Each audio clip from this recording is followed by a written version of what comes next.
One of the really great wrestling moments of the last several decades is when Mark Henry retired. Have I told you about that one? I don't recall. Yeah, Mark Henry is he's the one who has the like legitimate claim to being world's strongest man. We just saw him, he was in that video where he like picked up that huge dense barbell that no one's ever lifted with one hand before and lifted it over his head. Okay. Yeah. He's like a huge man and went into pro wrestling after being like a strongman. I don't think that's how you pronounce that. a strong gentleman. But he was back in, I think, 2013, after like a fairly lengthy career. He had been like feuding with John Cena, which of course means you're at the top of your game if you're feuding with John Cena. But he decided to retire, and they had like a event for him, in the ring on one of the weekly shows where he came down. He's wearing a salmon colored jacket, and he's like a really like, I can't stress enough how huge this man is. And like the salmon colored jacket has become like a long running joke, I think, since then, how silly it is. But he gave an incredibly heartfelt speech for a person who, initially trained as a strong man and maybe not as an actor as wrestlers have to be or learn to be. Really an incredibly heartfelt speech of gratitude and how much he'll miss the fans, but how much he's looking forward to being with his family more again. And I'm going to play you a little clip of it, and I'll probably talk over it since, of course, this is not a visual medium, but I'll link to it. So this is the very end. To my little girl, Joanna, who cries when I leave home. He's crying, like legitimately crying up there. The crowd's really supporting him. He's talking to his daughter. Baby, I'm coming home.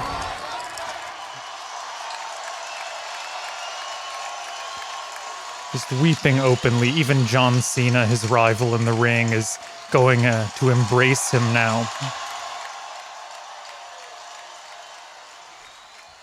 Oh, but no! He slams John Cena! One of the greatest works in wrestling history. He takes off his salmon coat, undoes his tie, rips his shirt off, leans down to John Cena and says, You think it's that easy? I got a lot left in the tank. Screams, you think it's that easy? I've got a lot left in the tank. I think it's a really beloved moment in wrestling history because it's so hard to actually work everyone in an audience now because everyone's so hip to how stuff works. But that's maybe the last great time that everyone was successfully worked.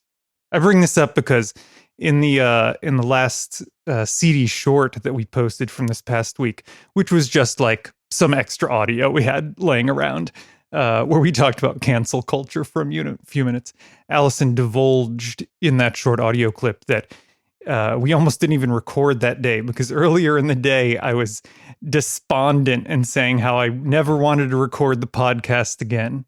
That was a couple months ago when we were at at least I was feeling at my lowest point in a while. But I just want to reassure our 14 listeners that I've got a lot left in the tank!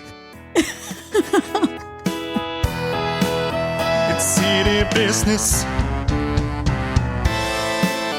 It's seedy business. All right, that was the cold open. As an honor, we're recording. As an honor of WrestleMania, we're recording on WrestleMania Day. The greatest of all holidays. Right, the high holy day of pro wrestling. It's also Allison's birthday, which is exciting. Well, wait, that's some personal information. Well, WrestleMania is 2 nights. They don't know which of the 2-night WrestleMania this is, so they can't possibly know for sure. Really trying to create a situation for me. Well, don't say how old I am. It's immodest Because to say that then- about a lady. Then they'll have two options for my full birth Yeah, date that's when true. they want to steal my identity. You're an ageless wonder, as far as I'm concerned. You're Roman. You're Allison, and by some definitions, this is seedy business. So yeah, it's we're recording here. Last week, I guess 2 weeks ago, I'd put up something we recorded 5 years ago. It was the second thing we ever recorded. It would have been recorded in the dining room at our old house in North Carolina. It's nice to reflect on, I think. Yeah, I remember sitting there in the genesis of doing this project, which we've now somehow been doing start and stop for 5 years. Yeah, that's It's really hard to imagine. pretty strange. Yeah. So today's podcast, we thought we would do a year in COVID episode where we reflected back on some of the stuff we've read through this year, some of the catalogs, some of the descriptions, and give some awards. All right. Well, we got a lot to get to today. Do you have any information about what is in the garden? Then let us cultivate our garden. It's the only way to make life endurable.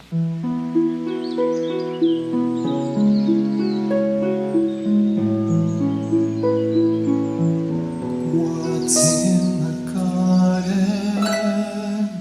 Well, I don't know if I mentioned this the last time we recorded, but unfortunately, one thing that's in the garden is cucamelons.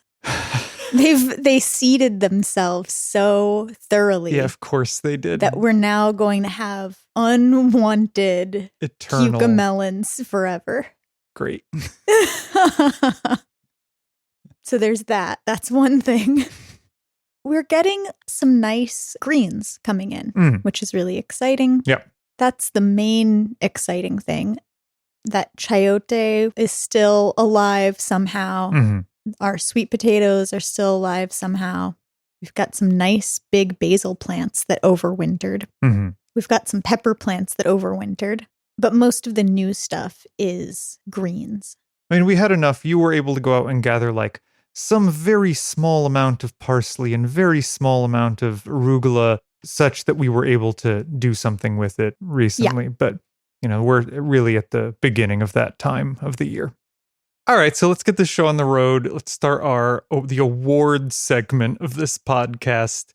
And the way we're going to do this is we're not going to have like nominees that we say and then have a winner among them, but for some of the categories, we have runners up. We'll read the runners up and then the winners in those categories.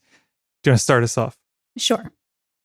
Our first category is most devastating viral pandemic of 2020. And the runners-up are maize streak virus, which has heavily impacted corn crops in sub-Saharan Africa for years, although some progress has been made in genetically engineering resistance. Yeah, it's a good one. I guess a bad one, but. The next runner-up is COVID-19, the disease caused by the novel coronavirus. Yeah, that's competitive too, I think. Yeah, I mean, many people are saying that. Yeah, those are two big ones that we've got there in the runners up. What's our winner? And the winner is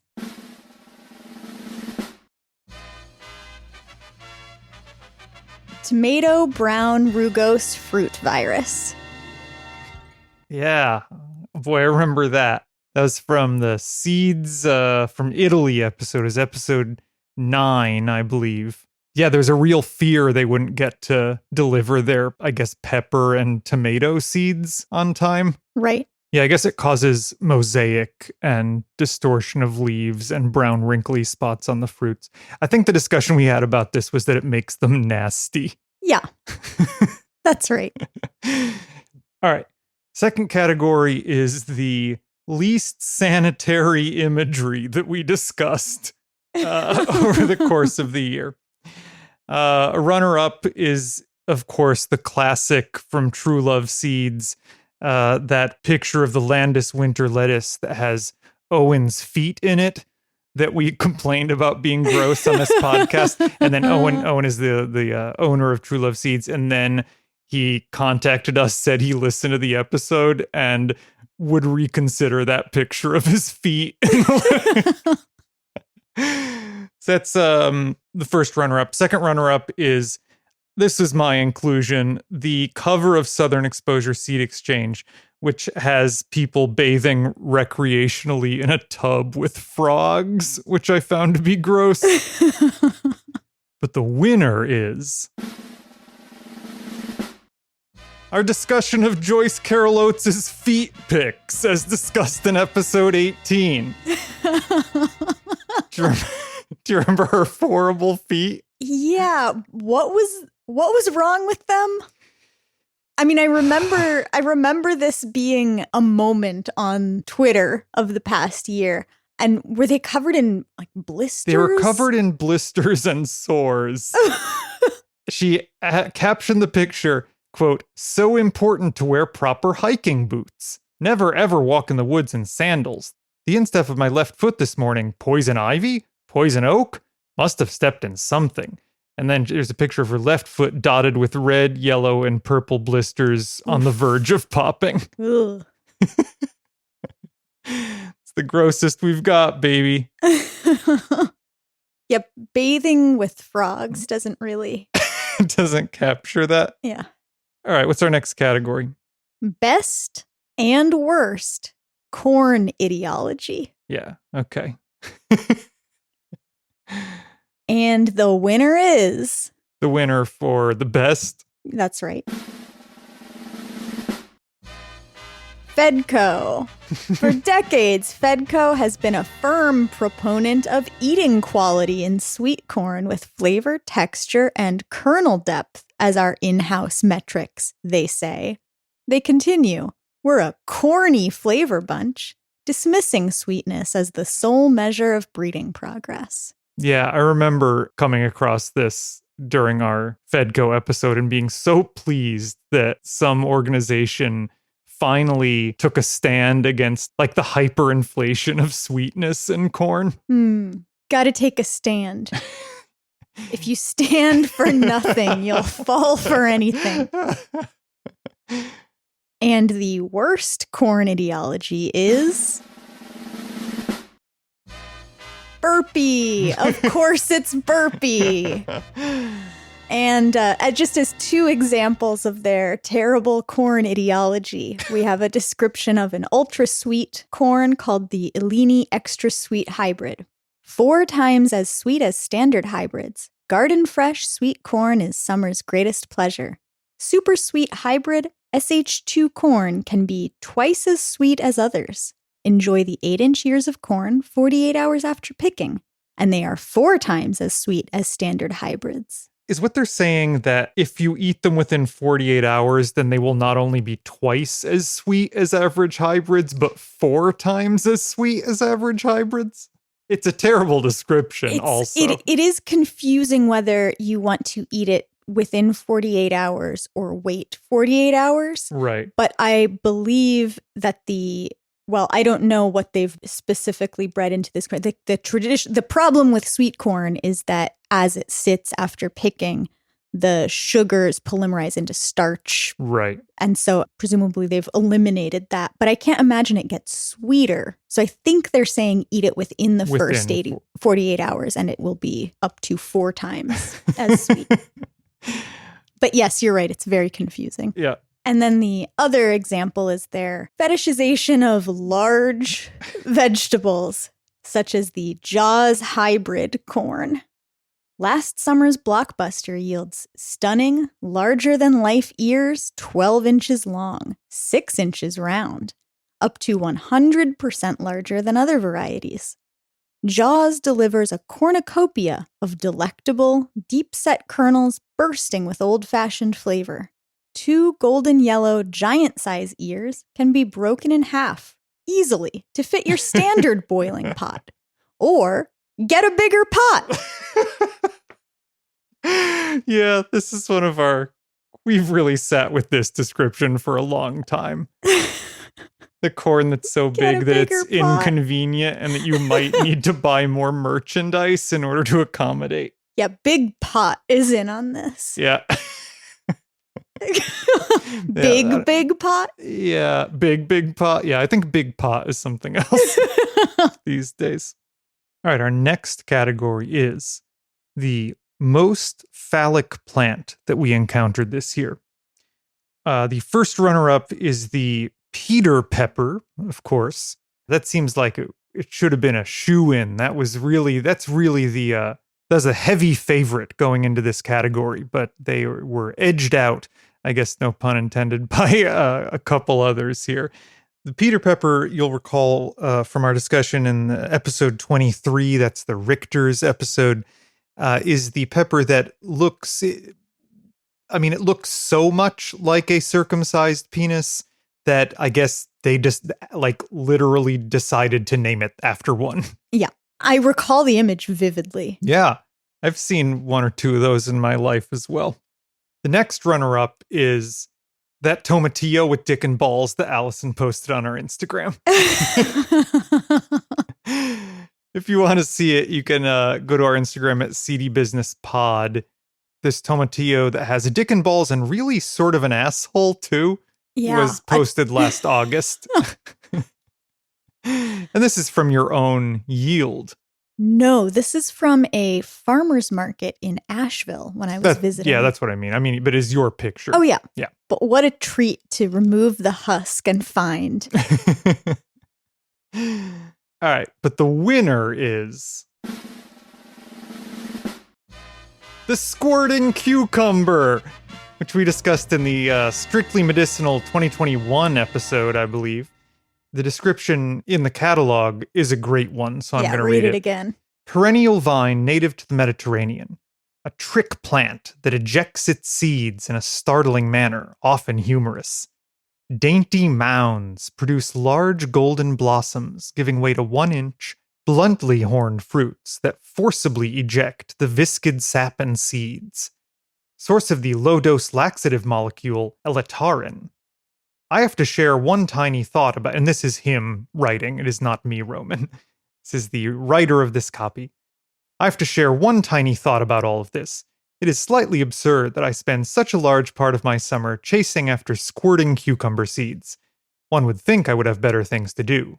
But then, where would a plant like Ecbolium be without the assistance of a few mad people who somehow value its evident absurdities? I mean, who doesn't want a laxative that comes squirting out at you? Yeah. I'm going to watch a YouTube video called The Majestic Squirting Cucumber. Display comes from this unassuming looking plant, the squirting cucumber. It only takes a tiny vibration, and the cucumber starts a spectacular show.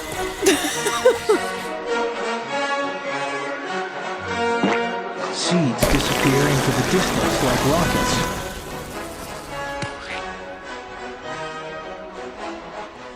Whoa. So that video is from the Smithsonian? Wow. So I guess I'll link to that. You should tweet that one out. They definitely added sound effects. Those sound effects were unnecessary. So somebody who works for the Smithsonian, they were like, listen, add some fart jerk-off sound effects to this video for us. Yeah, I mean it really looks like an ejaculation so very much when you see this image. I will link to the video. The next category is plant with the most impressive human utility. And of course, we're excluding eating, which is actually the thing that keeps all humans alive and so arguably would have the highest utility. She's staring at me because I named this category. Yeah. I struggled with how to name this. I mean, I would think, beans or something would sort of do it for that, for utility. But no, we mean the most varied and interesting uses. Mm. And the first runner-up we have is Our Lady's Bed Straw. Strictly Medicinal describes it as a trailing plant with star-like, creamy flowers to 1 to 3 feet tall. Does well in poor soils, sun, or part shade. Plant used as a clean and aromatic stuffing for pillows and mattresses, a curdling and coloring agent in cheesemaking, as a lymphatic and urinary tonic, and as a source of red dye. When I went back and listened to this, like, there's also a part that I didn't put in this copy we're reading off of here, but it also like causes contact dermatitis against the skin, but somehow it's like also a mattress and pillow stuffer. But Right. as I'm looking at this now, it's a source of red dye. Isn't almost all red dye carcinogenic? Isn't that like a thing? Synthetic red dyes. That's my anecdote about my college chemistry professor. Like, he was a red dye chemist. Right. I don't think anything colored red in nature is Okay, that was my necessarily question. carcinogen. Red M&Ms, they need to keep having new dyes to use for, like, brightly colored foods. Because they keep getting caught as being carcinogens and then they change the recipe a little until they're found out again. Well, that's why they had a chemist that they employed who was my college chemistry professor, whose job it was to invent as many slight variations on the red dye molecule as possible. That's a great story. So yeah, I mean, that's a good one. Does pillows and mattresses, curdles, colors, make cheese with it, lymphatic and urinary tonic. Definitely varied. And the next runner-up is Pellitory Spanish Chamomile, which Strictly Medicinal says enhances testosterone, resolves dental woes, and cures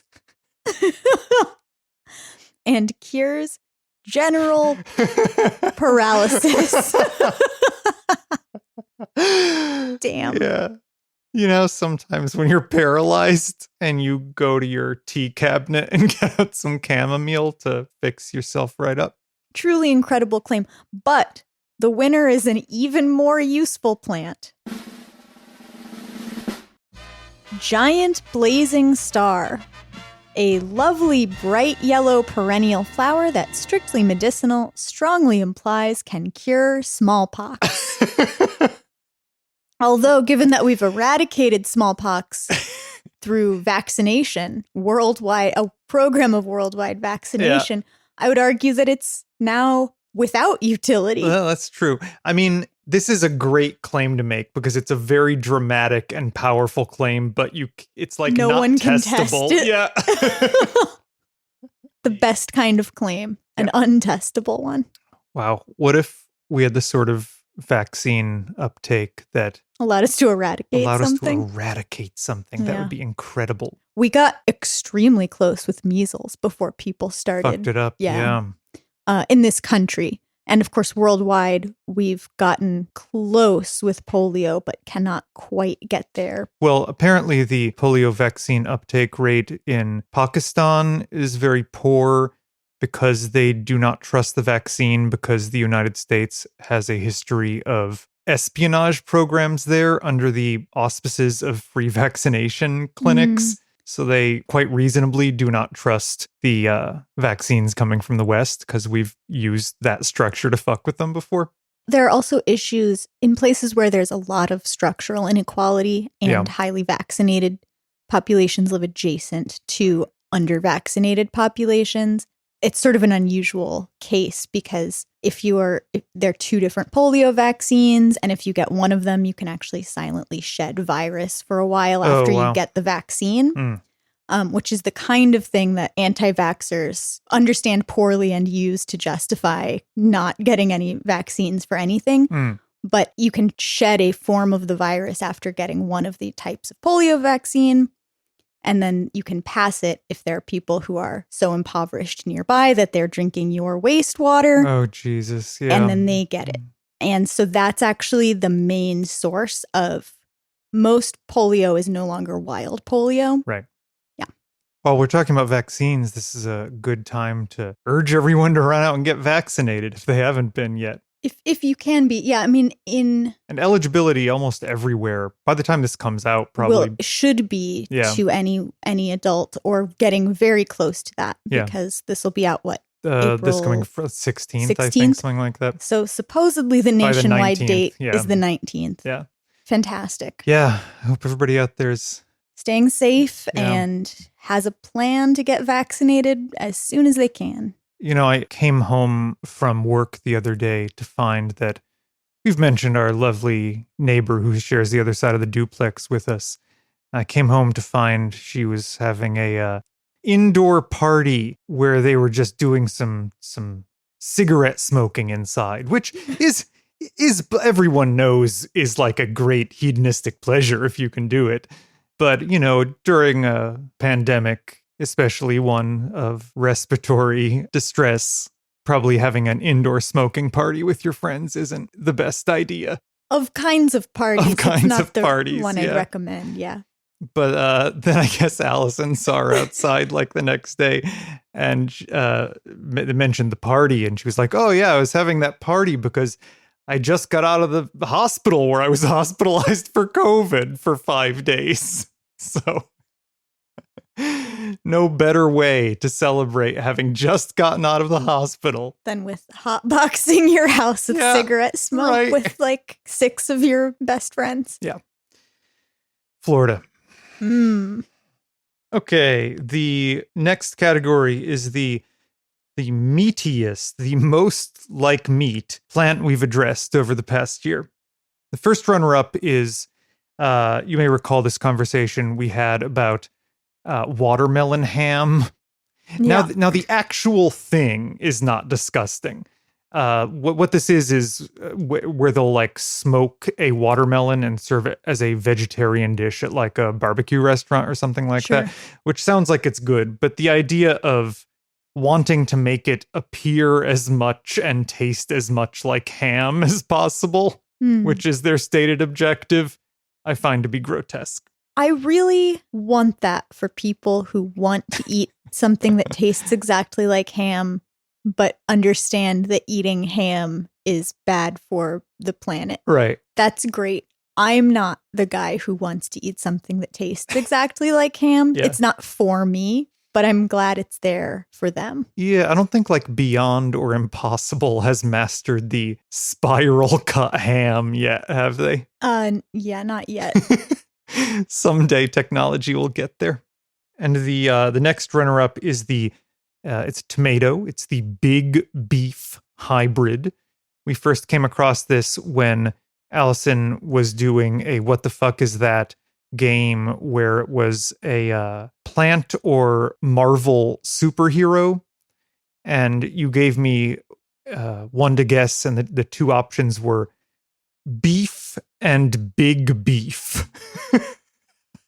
And it turns out that beef was the Marvel superhero and big beef was the tomato. So this is big beef here, our second runner-up.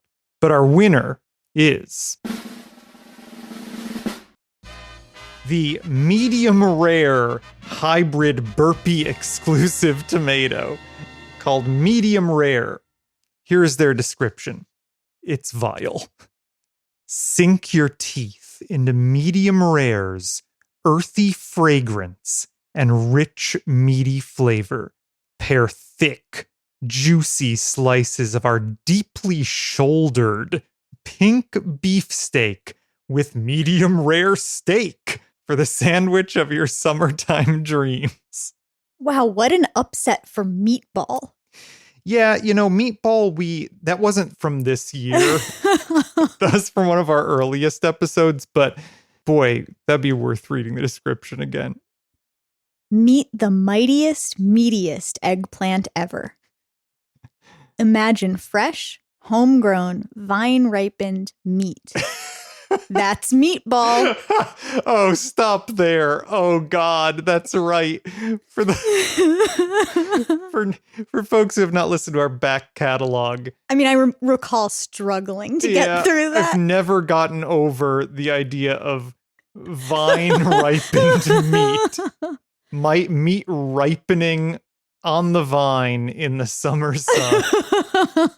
That's a meatball. That's Meatball. That's Meatball.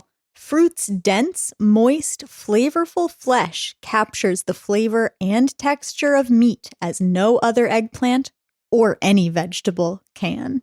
Fruit's dense, moist, flavorful flesh captures the flavor. It's horrible. Just fucking, the writing sucks shit. Yeah. I mean, in the one we just read, not to interrupt you, but I hated the turn of phrase, sink your teeth into the earthy fragrance. Like sinking your teeth into a fragrance is a weird. I don't like it. I don't think it's good. Who is writing your copy, Burpee? What are you doing? Someday They have more money than any of these other Yeah. catalogs, and they do not give a shit about their copywriting. Someday we're going to get somebody from Burpee on this show. We will never get anyone from Burpee on this show because why would they dignify this with a response? If they cared, they would do a good job. Yeah. They're not going to respond to Yeah. our complaints. That's true. In the next category, we have just a single clear winner, no runner-up. And the category is Wildest Seed Review We Read This Year. And the winner is the Stevia review on the Burpee website that 5 out of 14 people found helpful. And the review reads, Ghost Spook Gremlins in the mix. Some of the tries I had this year's season haven't worked out, but I will keep on trying as usual. I blame gremlins in the mix, along with atmospheric additives and the resultant conditionals that make it harder to grow successfully these days and nights. Gremlins being multidimensional meddlers who promote their own agendas and bother any that diverge from their want of programming lives and souls and their plants or even their own humanoid offsprings or makings of lack thereof. Yeah. What 5 people were like, yeah, this helps me now decide I know whether to grow I want this. stevia. Right. I mean, maybe they decided I don't want to grow this because this person guy did. Yeah. Yeah, they are really going through it. Yeah, it really deteriorates over the course of the description. Gremlins being multidimensional meddlers who promote their own agendas and bother any that diverge from their want of programming lives and souls and their plants or even their own humanoid offsprings or makings or lack thereof. Some real word salad by the end there. Is stevia a drug? No, it's Can a you get sweetener. high on? No, I know it is, but could this person have gotten high on their stevia? I mean, I think they're implying the stevia didn't even grow. Because of the gremlins. Yes, Okay. and chemtrails. Yeah. Gonna get some chemtrails. All right, let me do. Gremlins and chemtrails is actually a really cool combo. Like Yeah. this person both believes in chemtrails and gremlins. Yeah. Usually you pick one. Well, are they I in the don't same know. category? Maybe I'm wrong. Maybe I don't know what the model of the universe the typical chemtrail believer is, but I had assumed that it excluded gremlins. Who makes the chemtrails if not for gremlins? All right, well, let me do best seed catalog mascot. Got a few runners up here. We've got Macintosh the Great Dane from Jung Seed. You may recall from our Jung Seed episode that they have a dog that they call their mascot. It is a beautiful Great Dane that I found a Pinterest account for.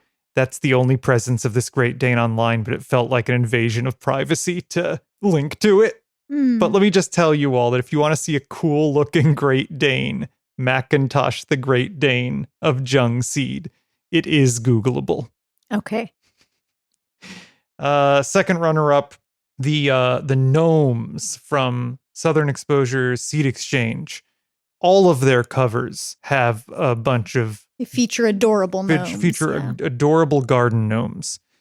And the third runner-up is from the 2020 Fedco catalog, also thematically containing gnomes throughout, both on the cover and throughout the illustrations in the catalog. Now, they don't use But they're gnomes. biting Southern Exposure Seed Exchanges. I think so, yeah. Because Southern Exposure uses it year after year. Right, yeah. Yeah, I don't know. Are they biters? They might be biters. The winners of the category of Best Seed Catalog Mascot, and I think it's because we've split the gnome vote here, is the Jug Band Mice from Strictly Medicinal. Well, the Jug Band Mice are unbeatable. They're unbeatable. Do you have the catalog in front of you? Yeah, I'm looking at it right now. Yeah. This picture's not even a jug band. I mean, there's a fiddle, a bass, a banjo, and a tambourine. Nary a jug. Well, it feels like a jug band. Oh, yeah. Yeah. These are just great. Yeah. I mean, it's a really lovely catalog. Wow. The next one is a named award. Yeah, it's the first annual. The first annual MyPillow Guy Award for Carniest Offering, based on his endorsement of oleandrin as a COVID cure. And our first runner-up is Beautiful Dress China, selling watermelon seeds, claiming bright neon purple flesh. And that's on the website dhgate.com. Sent to us by Emily. The next runner-up is the category Dog and Cat Remedies in the 1960 Steckler Seed Catalog, which included a variety of products you may remember that claim to chemical wash your pet without water or to de-stink them. For example, Polvex dog powder contains DDT, quickly kills the fleas instead of merely stupefying them. And this category also includes a medicine to keep your parakeet from having diarrhea. Let's see oleandrin do that. Let's see fucking... I wonder what the strictly medicinals folks would recommend for parakeet diarrhea. I mean, they'd probably respond to us if we asked them that. I'm just saying, let's see the fucking Moderna vaccine that I've got running through my veins do anything about parakeet diarrhea. And the winner is bestseedsonline.com multicolor neon tomatoes and also sex chair. A reputable dealer of both multicolored neon tomato plants and sex furniture.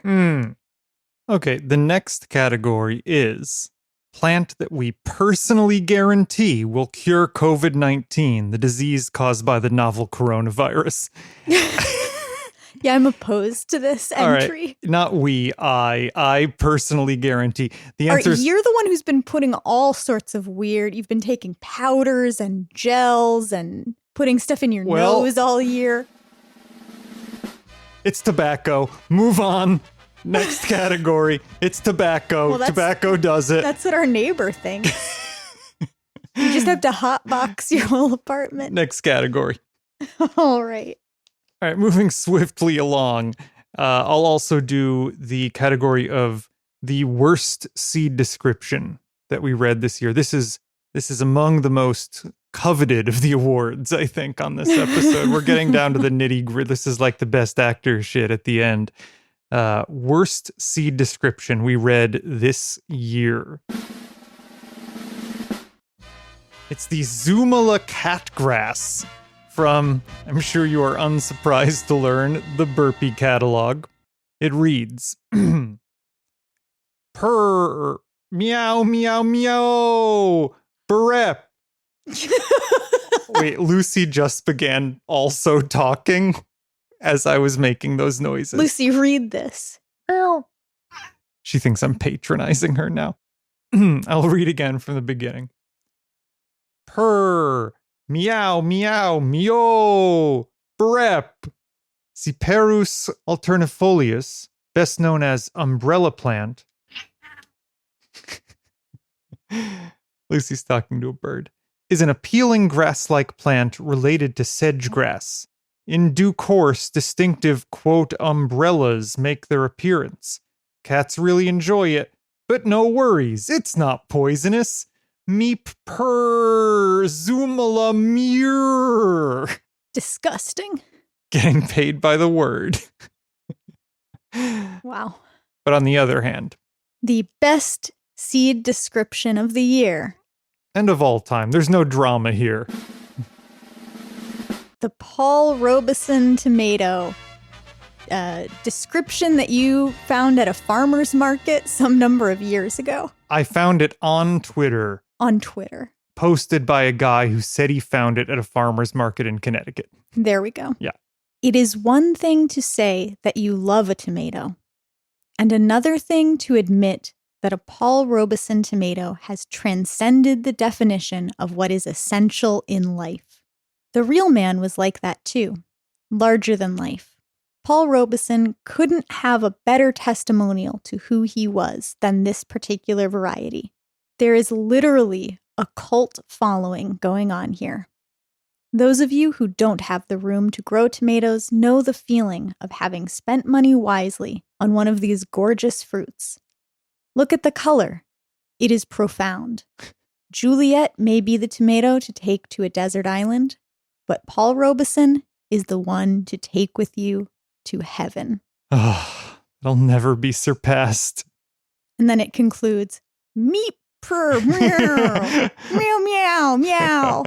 Meeper zoomala mirror. Wow. The one to take with you to heaven. Wow, Yeah. What a sentence. Damn. Transcended the definition of what is essential in life. It doesn't really make any No, sense, but it's very but I like it evocative. anyway. Yeah, I like it too. Look at the color. It is profound. Profound. Yep. As ever, the call goes out. If anyone can find the origin of that description, then that is our dream guest for this podcast. All right. So for our last few catalogs, we have not come to terms on winners yet. We're going to discuss it live on air, as live as this gets. So the first one of those would be best cover art. Okay, for best cover art for this year, I have nominated. I'm pulling out these catalogs right now. I'm holding them in my hands, and I'll hold them up and show them to Roman. The 2021 Hudson Valley Seed Company catalog, which has the illustration. That's the company that commissions beautiful art in different mediums to illustrate their seed packets. And this is a woman gathering a beautiful rosette of some kind of green, and there's like rays of rainbow light tracing the veining patterns on the leaves and radiating out into the world. She's holding it to her heart. Gorgeous cover. Or I should say they are, I guess. I don't know the gender of this illustrated person. Anyway, beautiful picture. Beautiful, yeah. The next nominee is Seeds from Italy 2020 catalog, which I really like. It's very retro, graphic, geometric. It's a car driving along a road through a bunch of fields, which are rows of different colors. And I don't know, there's something just really appealing about this illustration. Yeah, I mean, it's an art style that is completely unlike anything else I've ever seen on one of these covers. Yeah, it's a very unusual choice for it's seed very catalog. much. It's very much art. The next nominee is the Native Seed Search 2021 catalog, which is this gorgeous. I don't know if it's a block print or if it's digital art, actually. Yeah, I can't remember if we even talked about this cover when we did Native Seed Search, because I think we might have been looking at their online database at that point. So yeah, describe it for us. It's hard to describe. It is a highly stylized, somewhat symmetrical but intentionally asymmetrical design made of different plants offered in the catalog. And in the center is, I guess, a stalk of corn growing. I guess it's a Three Sisters planting plus sunflowers. And I guess it's a stalk of corn that's got a vine growing up it. But then behind that, there's a pair of sunflowers. And then down at the bottom, there's some kind of a striped, pear-shaped squash and some kind of a round, striped, greenish, melon or squash or something. Yeah, it's really beautiful. The colors are great. Yeah, it's so hard to liken that to anything. It seemed like when I took a quick glance at it without sort of a blurry-eyed, not focusing glance on it, it looked like religious imagery to me. Yeah, I mean, it's a very formal or formalized, I should say. So those are the three best cover designs I would propose that we've had this year. Yeah, I think all three of those are interesting and pretty wildly different from one another. And they're all very different from most seed catalogs. Yeah. I mean, even like really legit good seed catalogs, like a Seed Savers or something, like typically the cover is a photograph of plants, right? Somehow, or like a Sure. cornucopia of vegetables or something like that. I have my preference. Do you want to do what Doughboys do and say 1, 2, 3, and then say what your winner is? Wow. Now we're the biters. We're biters. We'll let Lucy break a tie. There has to be a tie, or we say the same thing. Right. 1, 2, 3. Hudson Native Valley seed search. Seeds. Oh. All right, Lucy. Lucy, what do you think? What if they're just co-winners? I mean, I think all three of these catalogs are true winners, true champions. You like competition more than I do. No, I think I like competition less than you do, actually. I mean, neither But I of think us this particularly is likes fraudulent competition. competition. I don't like legitimate competition. You keep advocating that we should start a ranking system where Not we a rate ranking system, the a rating. A rating system where we say how good the catalogs Yeah, at the end of an are or episode, we something. could like rate it on shit. Anyway, it's certainly a hard choice. And they actually all three look really nice together. Really different styles, but they pick up some of the same colors. Yeah. And then the next category is going to be best internal catalog design. I have 3 nominees for depictions of the wares in the catalog. Great. Which I think will show I'm biased against photographs, even though there's really no reason to be. I mean, the catalogs that have photographs are showing you what it really looks like. But my first nominee is Fedco 2021, which has a variety of different drawings. Like the styles are different for different entries. They've probably accumulated them over the years. Yeah, like I don't think there are any other catalogs that have like a variety of illustration styles in the way that Fedco does. I opened it to a random page, and I believe what I'm looking at is a bumblebee wearing a fancy frock coat and doffing its top hat, and it has a monocle and it's some sort of, like maybe it has been decorated. It looks like it has a medal. Yeah. Anyway, that is to illustrate, of course, a mix of flowers that would attract beneficial insects. Yeah, of course it is. And then on the same page, there's a plant called Elephant Head, and there's a drawing of the plant. And then behind the plant are 2 cartoonish elephants, very Seussian elephants. So there's a variety of illustration styles, and they're all really compelling and beautiful. Yeah, agreed. The second is, time and again, one of our favorites, Strictly Medicinal. Strictly Medicinal Seeds has both drawings of the plants, fewer. Not every plant is illustrated. That's something Fedco does. They have lots of drawings. But these are beautiful line drawings depicting their wares. And as we mentioned earlier, they have an incredible series of drawings of hillbilly mice. Yeah. My memory is that the couple that owns this company, it's their daughter that does these illustrations, which I think is very cute. Yeah, that's really nice. Yeah. And I think started when she was like a little kid doing illustrations for them, and then like in adulthood still does. And most of the catalogs that display photos, they have competent photographers. But I just was flipping through, and I thought that the Park Seed photographs are often very beautifully composed. And so I chose that as our third nominee, and I just opened it to a page, and it's a page that has radishes.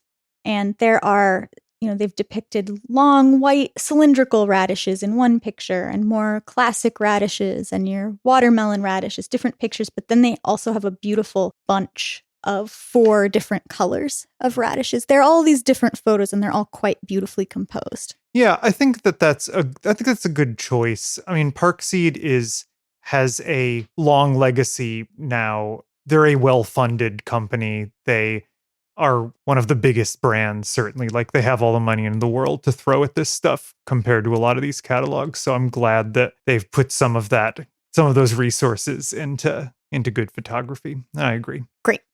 All right, on the count of 3. 1, 2, 3. Fedco. Yeah. All right. It's unanimous. I mean, You've got a bumblebee with a monocle. Yeah. There's no challenging that. I guess the last category is just best overall catalog.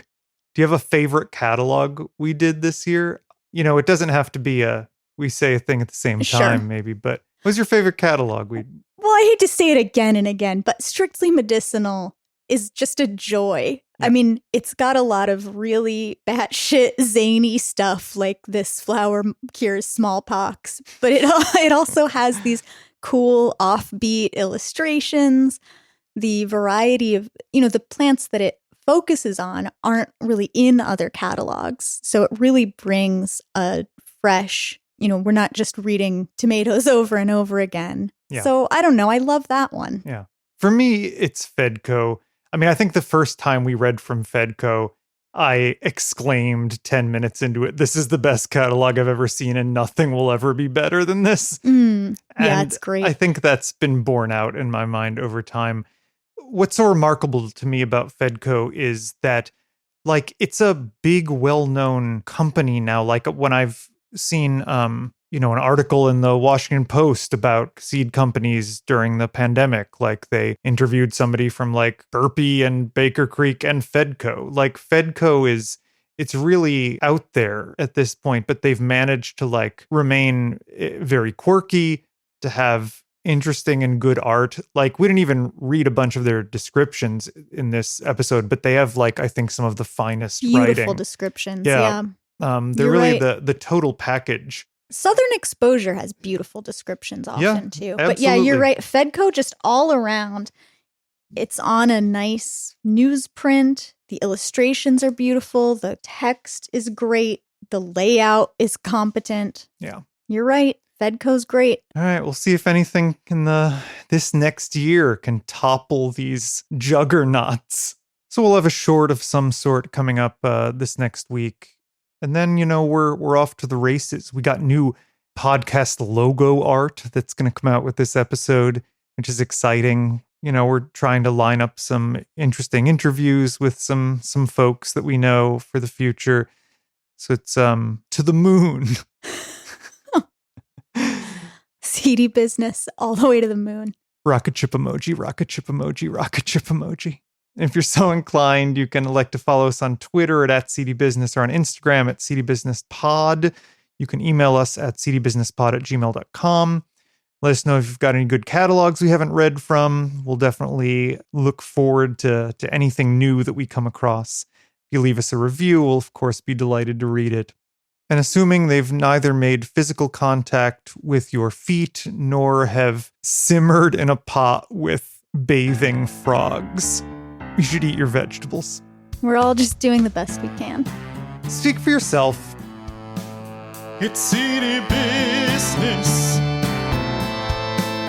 It's seedy business. Boring talk about seeds, seedy talk between boys. Mind-numbing chatter about ovules and spores. We'll dig a ditch and moan and split the difference. Seedy business. It's seedy business.